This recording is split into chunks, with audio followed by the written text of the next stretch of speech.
రెహమతుల్లాహి వబరకాతుహు. సర్వలోక ప్రభు సర్వేశ్వరుడు అల్లాహ్ మనందరిపై కూడా శుభాలను శాంతిని కురిపించును గాక. ఆమీన్. మనము ప్రతిరోజు కూడా దైవ ప్రవక్త ముహమ్మద్ ప్రవక్త కారుణ్యమూర్తి సల్లల్లాహు అలైహి వసల్లం దైవమైన శాంతిని కురిపించును గాక ఆయన యొక్క ప్రవచనాల గురించి ప్రతిరోజు కూడా తెలుసుకుంటూ ఉన్నాము. ఈరోజు కూడా ఒక చక్కటి ప్రవచనం తెలుసుకుందాము. నిన్న మనము ఒక ప్రవచనాన్ని విన్నాము. అదేమిటంటే దైవ విశ్వాసికి కష్టాలు ఎదురైనప్పుడు, దైవ విశ్వాసికి ఆనంద గడియలు ఎదురైనప్పుడు అతను ఏం చేస్తాడు? వెంటనే దైవానికి కృతజ్ఞతలు అర్పించుకుంటాడు. తద్వారా దాని వలన కూడా అతని ప్రయోజనం పొందుతాడు, ప్రతిఫలం పొందుతాడు, పుణ్యం పొందుతాడు అని చెప్పేసి మనం తెలుసుకున్నాము. అదేవిధంగా దైవ విశ్వాసకి కష్టాలు వస్తాయి కదండి.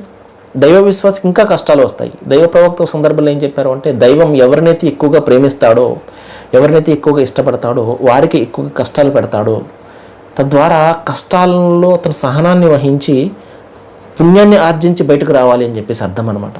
దైవం యొక్క అభిమతం అనమాట. కాబట్టి దైవ విశ్వాసికి ఆనందం వచ్చినప్పుడు కూడా దైవానికి కృతజ్ఞతలు అర్పించుకుంటాడు. ఓ దైవమా, నీ కారణంగా నాకు ఈ ఆనందం కలిగింది, నువ్వు ఇచ్చినటువంటిది ఇది అని చెప్పేసి దైవానికి కృతజ్ఞతలు అర్పించుకుంటాడు. ఏదో విధంగా ఆరాధన చేసో, లేకపోతే మరొకరికి సహాయాన్ని చేసో, లేకపోతే దాన ధర్మాలు చేసో, మరొకటి చేసో ఏదో ఒక మంచి చేసి దైవానికి కృతజ్ఞతలు అర్పించుకుంటాడు.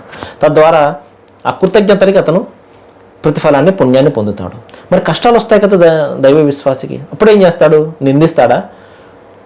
నాకు మంచి చేసావు, ఇప్పుడేమో ఈ విధంగా చేసావు, ఏమైపోయింది? నేను చేస్తున్నటువంటి ప్రార్థనలు ఏమైపోయాయి?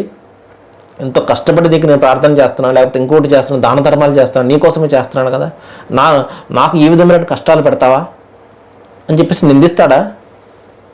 ఎంత మాత్రం కూడా చేయడు. ఎందుకంటే దైవ ప్రవక్త తెలియజేశారు, దైవ విశ్వాసికి కష్టాలు ఎదురైనప్పుడు సహనాన్ని వహిస్తాడు. దైవం తలిచిందే జరిగింది, ఆయన ఏదైతే తలిచాడో అదే జరిగింది, ఆయన తలిచిందే జరిగింది, మంచే జరిగింది. ఇది నాకు నష్టం కలిగించినా అది మంచే, నాకు మంచి కలిగించినా లాభం కలిగించినా నా కోసం మంచిదే, నాకు ఏదైనా నష్టం కలిగించినా అది కూడా మంచిదే. ఎందుకంటే నా లాభ నష్టం, నా మంచి చెడును నాకంటే ఎక్కువగా నన్ను పుట్టించినటువంటి సృష్టికర్తకు తెలుసు. కాబట్టి ఇప్పుడు ఈ కష్టం వచ్చింది, ఏమో భవిష్యత్తులో పెద్ద కష్టాల నుండి బయటపడడానికి దైవం ఇచ్చినటువంటిదేమో ఇది అని వెంటనే అతను సహనాన్ని వహిస్తాడు, నిందించడు. సహజంగా మనం చేసే పని ఏంటంటే బ్లేమ్ చేస్తాం మనం దైవానికి. నా కర్మ కాలిపోయింది, నా టైం బాగాలేదనో, లేకపోతే ఇంకొకటేనో. మన కర్మ, మన టైం అంతా కూడా ఎక్కడి నుంచో రాలేదండి, దైవం ఇచ్చినటువంటిది. అది కూడా మన సమయం కూడా, మన టైము, మన సమయము, మన యొక్క కర్మ అంతా కూడా ఆయన చేతుల్లో ఉన్నది. కాబట్టి దీన్ని కూడా నిందించకూడదు. ఇప్పుడు దైవ విశ్వాసం ఏం చేస్తాడు? సహనం వహిస్తాడు. వెంటనే సహనానికి కూడా అతను పుణ్యాన్ని పొందుతాడు. మంచి జరిగితే కృతజ్ఞతలు అర్పిస్తాడు, పుణ్యం పొందుతాడు. చెడు జరిగితే సహనం వహించి పుణ్యం